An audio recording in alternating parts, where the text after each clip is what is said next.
Assalamualaikum warahmatullahi wabarakatuh. Hai guys, apa kabar? Aku doakan semoga kalian semua dalam keadaan sehat dan tidak kurang suatu apapun. Pada seri kedua tema bahasan tentang perkembangbiakan lebah, aku mau ngasih subtema, apakah lebah polyandri?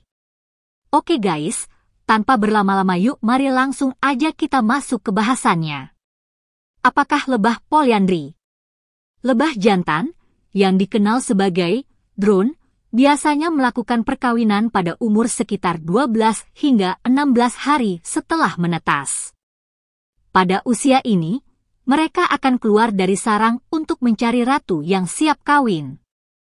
Perkawinan biasanya terjadi di udara, dalam area yang disebut sebagai drone congregation area. Setelah kawin, lebah jantan umumnya akan mati karena proses perkawinan tersebut menyebabkan cedera fatal.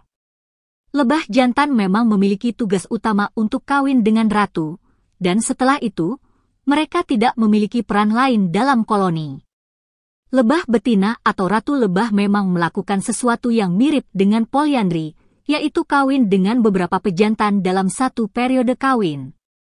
Namun, beda dengan konsep polyandri dalam manusia atau hewan lain yang berlangsung berulang, ratu lebah hanya melakukan perkawinan dalam satu kali perjalanan mating flight di awal hidupnya. Dalam sekali mating flight tersebut, ratu lebah bisa kawin dengan 20 pejantan, drone, untuk mengumpulkan sperma yang cukup untuk seluruh masa hidupnya. Nasib drone, lebah pejantan, memang tragis sekaligus menggelikan. Begitu drone berhasil kawin, proses ejakulasi membuat alat kelaminnya terlepas dan tertinggal di tubuh ratu, yang pada akhirnya menyebabkan kematian bagi drone. Jadi, mereka benar-benar mati dalam tugas, meninggalkan dunia setelah memberikan kontribusi genetiknya. Uniknya, ini adalah strategi alam untuk memastikan ratu memiliki persediaan sperma cukup selama hidupnya dan fokus menjalankan tugasnya menghasilkan keturunan untuk koloni. Jadi, bisa dibilang pengorbanan para drone adalah demi kejayaan koloni.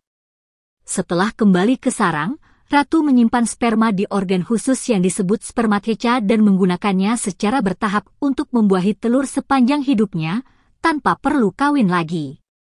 Jadi, meskipun sekilas mirip dengan polyandri, ini hanya terjadi sekali dalam hidup ratu lebah, dan dia tidak akan kawin lagi setelahnya. Di dunia lebah tidak ada istilah raja lebah, koloni lebah hanya memiliki satu ratu yang menjadi pusat reproduksi dan ratusan hingga ribuan lebah pekerja, semua betina, yang menjaga sarang dan mencari makanan. Lebah pekerja ini sama sekali tidak berperan dalam reproduksi. Justru lebah pekerja betina tidak kawin dan tidak menghasilkan keturunan. Kalau soal kawin, ratu lebah hanya kawin dengan lebah pejantan yang disebut drone. Drone ini tidak bekerja di sarang, dan tugas satu-satunya adalah kawin dengan ratu selama mating flight. Setelah kawin, drone akan mati karena tubuhnya tidak dirancang untuk bertahan hidup lebih lama.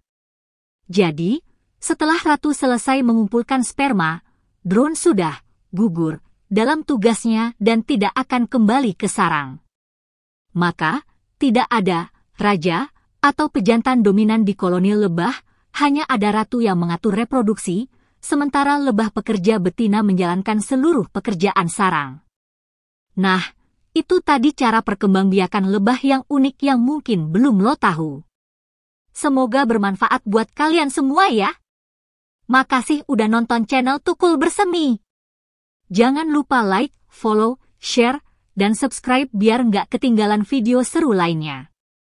Support dari kalian tuh bikin channel ini makin berkembang. Sampai ketemu di video selanjutnya. Wassalamualaikum warahmatullahi wabarakatuh.